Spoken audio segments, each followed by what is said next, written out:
Good morning students. जैसा कि आज मैंने आपको बोला था जूम मीट पे कि थर्ड चैप्टर से रिवीजन ऑलरेडी हमारा थर्ड चैप्टर का हो गया है। फोर्थ से हम स्टार्ट करेंगे। ग्रामर कितना सिलेबस आने वाला है, क्या पेपर पैटर्न है, ऑलरेडी मैं डिस्कस कर चुकी थी। तो आज हम पढ़ेंगे, रिवीजन करेंगे चैप्टर नंबर 4 उठो धरा के अमर सपूतो। इसके लेखक कौन है? द्वारिका प्रसाद द्विवेदी, राइट। द्वारिका प्रसाद द्विवेदी। द्वारिका प्रसाद द्विवेदी माहेश्वरी का जन्म 1 दिसंबर यानी 1 दिसंबर 1916 को यानी 1916 को रोहता, आगरा उत्तर प्रदेश में यानी कि उत्तर प्रदेश के आगरा के रोहता में हुआ था। 29 अगस्त 1918 में उनकी मृत्यु हो गई। उनके 6 काव्य संग्रह और 2 खंड काव्य, 26 बाल साहित्य, 3 कहानी संग्रह तथा अन्य साहित्य भी प्रकाशित है। इतना ऊंचा उठो, उठो धरा के अमर सपूतो, कौन सिखाता है चिड़िया को, चंदा मामा आ, पुनः नया निर्माण करो माँ, यह वसंत ऋतु, हम सब सुमन, एक उपवन के आदि उनकी प्रसिद्ध कृतियाँ, यानी कि ये सब बुक्स उन्होंने लिखी है। प्रस्तुत काव्य में प्रकृति के तत्वों से प्रेरणा लेकर ज्ञान का उपयोग करने वाले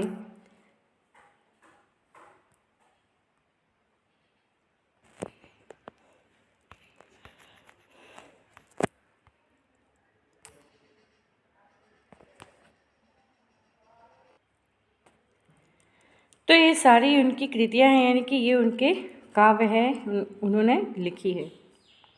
प्रस्तुत काव्य में प्रकृति के तत्वों से प्रेरणा लेकर अपने ज्ञान का उपयोग कर देश के सपूतों को नव निर्माण करने का संदेश दिया गया। यानी कि प्रकृति के जो तत्व है, यानी कि हमें इंस्पायर होने के लिए बड़ी बड़ी बातें सीखने की ज़रूरत नहीं है। प्रकृति यानी हमारे जो नेचुरल चीज़ें हैं, उनसे भी हम इंस्पायर हो सकते हैं अगर हम कुछ करना चाहते हैं तो ये बात कही गई है कि प्रकृति के तत्वों से प्रेरणा लेकर अपने ज्ञान का उपयोग कर देश के सपूतों को, देश के जो हमारे सपूत है, जो पुत्र हैं, यानी कि तुम सब, उनको नया निर्माण करने का संदेश दिया है, राइट। उठो धरा के अमर सपूतो, पुनः नया निर्माण करो, जन जन के जीवन में फिर से नव स्फूर्ति नव प्राण भरो। यानी कि उठो धरा के, धरा यानी हमारी पृथ्वी है, पृथ्वी के अमर सपूतो, अमर यानी कभी न मरने वाले सुपुत्र, उठ जाओ, उठ जाओ यानी कि अवेयर हो जाओ। आपको अपना लक्ष्य प्राप्त करना है तो उसके लिए अवेयर हो जाओ, आलस को त्याग करके आप उठ जाओ। पुनः नया निर्माण करो, फिर से हमारा एक देश का, अच्छे देश का या अच्छे व्यक्तित्व का निर्माण करो। जन जन के जीवन में फिर से नव स्फूर्ति नव प्राण भरो। जन जन के जीवन में, जन जन यानी कि हर व्यक्ति के जीवन में नव स्फूर्ति यानी कि नई स्फूर्ति भरो, नया उत्साह भरो, एक्साइटमेंट, यानी कि हमको एक नया टारगेट मिलता है, हमको एक लक्ष्य मिलता है, गोल मिलता है, तो हम उसके पीछे भागते हैं और उसको फुलफिल करने के लिए, उसके लक्ष्य तक अचीव करने के लिए प्रैक्टिस करते रहते हैं। नव प्राण भरो, प्राण यानी कि प्राण तो आपके जो जान है वो तो वही है, लेकिन आप बोलते हो ना कि जान में जान आई, तो जान में जान कब आई? जब हम कुछ नया काम करते हैं तब हम, यानी कि इसमें ये बोला है कि हे भारत के अमर सपूतो, कुछ नया काम करो जिससे स्फूर्ति यानी कि एक्साइटमेंट जो है वो आपको नया मिले, आपको आपकी जो जान है, आपके जो प्राण है वो आपको नए मिले। नई प्रातः है, नई प्रातः है, नई बात है, नई किरण है, ज्योति नई, नई उमंगे, नई तरंगे, नई आस है, सांस नई। नई, नई यानी न्यू, प्रातः जब सुबह, एक रात बीत जाने के बाद हर दिन अलग होता है, राइट।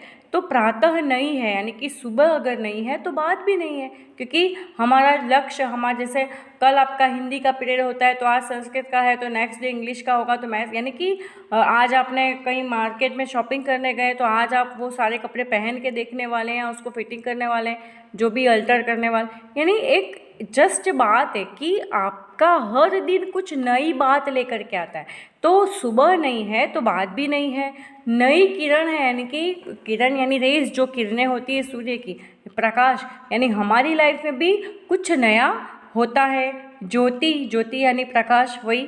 तो नया प्रकाश है यानी कि बात नई है, ऊर्जा नई है, नई उमंगे, उमंगे यानी कि हमारी इच्छाएं नई है, नई तरंगे, तरंगे का मतलब होता है लहरें।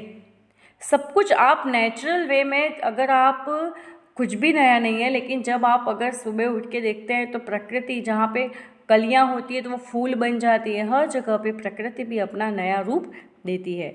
नई आस है, आस यानी उम्मीद, एक्सपेक्टेशन, और सांस नहीं, हम फ्रेश हो जाते हैं, रिफ्रेश होकर जब फिर से उठते हैं तो हमारी सांसें भी नहीं होती है। इसका मतलब ये है कि जैसे दिन बदलता है तो सुबह में सब कुछ चेंज हो जाता है, तो वैसे हमारे में भी चेंज क्यों नहीं होता। हमें भी प्रकृति से सीख करके हमारे में चेंज लाना चाहिए। युग युग के मुरझे सुमनों में नई नई मुस्कान भरो। युग युग के मुरझे सुमनों में, मुरझे यानी कि जो मुरझा गए, जो फूल, सुमन यानी फूल, जो फूल मुरझा गए हैं उसमें मुस्कान भरो।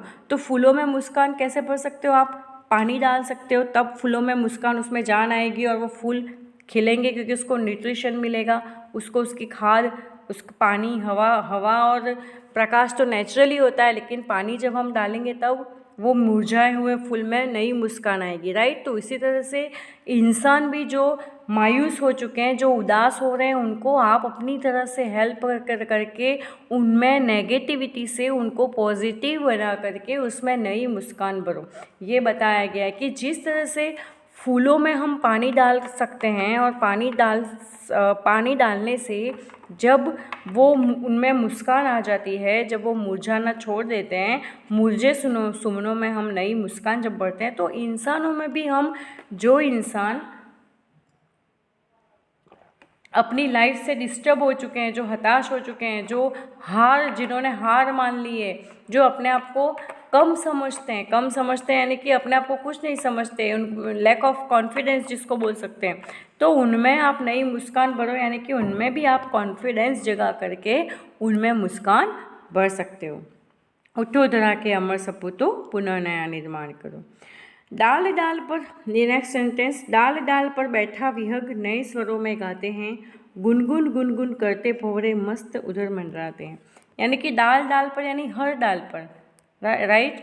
तो डाली पर बैठा विहग, विहग यानी पक्षी, बर्ड, यहाँ पर स्पेसिफाई नहीं किया है कि कौन सा बर्ड, क्योंकि हर बर्ड ट्री पे बैठता है। तो जब विहग डाल पर बैठा है तो नए स्वरों में गाते हैं, रोज़ उनके स्वर बदलते हैं, रोज़ नए स्वर में गाते हैं, यानी कि हर दिन चेंज होता है तो उनमें भी चेंज होता है। जब बर्ड्स हम खुद में चेंज ला सकते हैं तो इंसान क्यों एक ही सोच के पीछे पूरी लाइफ निकाल देता है? उसे भी तो अपनी सोच बदलनी चाहिए टाइम के साथ, राइट।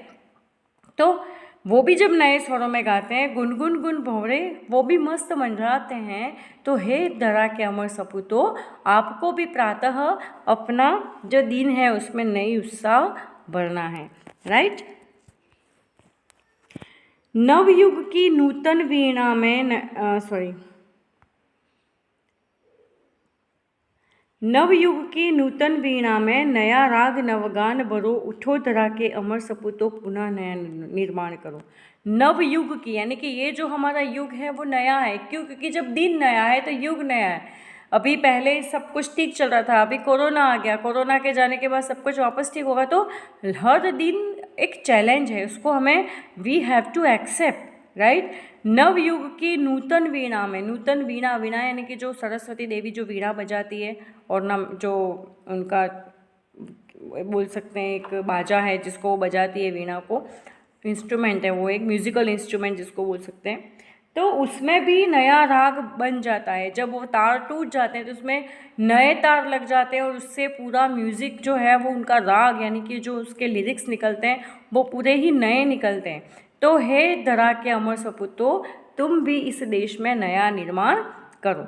कली कली खिल रही है इधर, वह फूल फूल मुस्काया है, धरती माँ की आज हो रही नई सुनहरी काया, यानी कि हर कली खिल रही है, फूल खिल रहे हैं, हर जगह प्रकृति भी इतना चेंज प्रकृति में आ रहा है, वो हर जगह हरियाली दे रही है। ऐसा लग रहा है जैसे धरती माँ की आज काया यानी कि उनका जो शरीर है वो सुनहरी हो गया, गोल्डन हो गया, क्योंकि हर तरफ फूल और ग्रीनरी खिल रही है। तो क्या इंसानों में नई स्फूर्ति नहीं आ सकती है जब प्रकृति के फूल पक्षी सभी अपने आप में सूर्य की किरणें सब कुछ चेंज ला रहे हैं, तो क्या इंसान को चेंज नहीं होना चाहिए? नेगेटिविटी से उनको पॉजिटिविटी की तरफ नहीं बढ़ना चाहिए, अवेयर नहीं होना चाहिए? तो होना चाहिए, राइट? तो होना चाहिए, इंसान को हमेशा अवेयर होना चाहिए और अपने एक लक्ष्य की प्राप्ति के लिए हमेशा उत्साह होना चाहिए, एक्साइटमेंट होना चाहिए, तब जाके हम लक्ष्य की पूर्ति कर सकते हैं। नेक्स्ट सेंटेंस, नूतन मंगलमय ध्वनियों से गुंजित जग उद्यान करो, उठो धरा के अमर सपूतों पुनः नया निर्माण करो।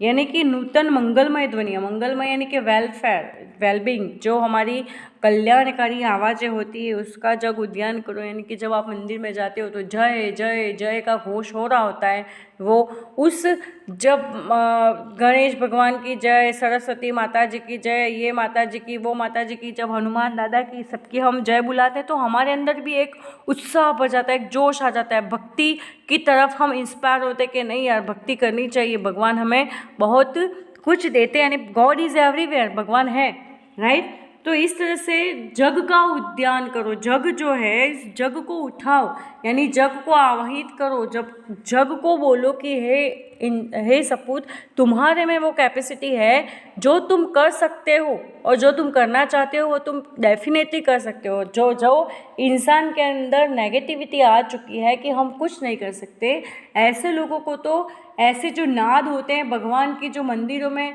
जो गूंजते हैं उससे भी हम इंस्पायर हो सकते हैं, राइट? सरस्वती का पावन मंदिर शुभ संपत्ति तुम्हारी है, तुम में से हर बालक इसका रक्षक और पुजारी है। सरस्वती का पावन मंदिर, सरस्वती का पावन मंदिर कौन सा? विद्यालय, राइट? शुभ संपत्ति तुम्हारी है, विद्यालय हमारी संपत्ति है। यानी कि ये नहीं कि विद्यालय में जो चीज़ें हैं वो हम उसको घर पे लेके आ जाएं या उसको तोड़ फोड़ कर दें, बिल्कुल नहीं। संपत्ति है यानी कि वो आपकी प्रॉस्पेरिटी है जिसको आपको संभालना है। विद्यालय में क्या मिलता है? विद्या मिलती है, वो विद्या आपकी संपत्ति है, राइट? उस विद्या को आपको हमेशा संभालना है और उसको अच्छे से यूज़ करना है। तुम में से हर बालक इसका, तुम में से यानी कि तुम जितने भी उसमें से हर बच्चा इसका रक्षक और पुजारी, रक्षक यानी इसको प्रोटेक्ट करना और पूजा यानी कि उसको रिस्पेक्ट देना, राइट? तो हमारी जो विद्या है उसको हमें रक्षा करनी चाहिए, ना कि ऐसे व्यर्थ करनी चाहिए, टाइम वेस्ट करना चाहिए, नहीं, उसकी हमें रक्षा करनी है और उसकी हमें पूजा भी करनी है, यानी कि उसको हमें प्रोटेक्ट भी करना है, उसको रिस्पेक्ट देना है, राइट? पूजा करना है यानी रिस्पेक्ट देना है। जब आप अपनी एजुकेशन और नॉलेज को रिस्पेक्ट नहीं करोगे तो सरस्वती देवी आप पर मेहरबानी नहीं होगी, ओके? तो इस तरह से हमें क्या करना है, इसका रक्षक और पुजारी बनना है। शत शत दीपक ज्ञान जला के छत छत दीपक जला ज्ञान के, नवयुग का आह्वान करो, उठो धरा के अमर सपूतों पुनः नया निर्माण करो। शत शत दीपक ज्ञान, शत यानी 100 और शत शत यानी हजारों दीपक ज्ञान के जलाओ, यानी कि आप में ज्ञान जो है उसको डेवलप करो। जो ज्ञान आप में बूझ चुका है यानी जिस चीज़ को आप भूल चुके हैं उन्हें फिर से आप रेडी करो, प्रिपेयर करो और नवयुग का आह्वान करो, नए युग का आह्वान करो। यानी कि ये जो सिचुएशन चल रही है, ये जो दुनिया इस तरह से हार मान चुकी है, तो उसमें से एक नई दुनिया बनाओ, उठो धरा के अमर सपूतों पुनः नया निर्माण करो। तो ये हमने 4th चैप्टर का आज एक्सप्लेनेशन किया स्टूडेंट्स। इसके क्वेश्चन आंसर्स ऑलरेडी हम कर चुके हैं, बट चैप्टर को एक्सप्लेन करना इसलिए ज़रूरी है क्योंकि चैप्टर का इंटेंशन अगर आपको क्लियर होगा तो आप क्वेश्चन आंसर्स ईजिली दे सकेंगे, ओके? सो आई होप आपको सब कुछ समझ में आ गया हो। Thank you very much students.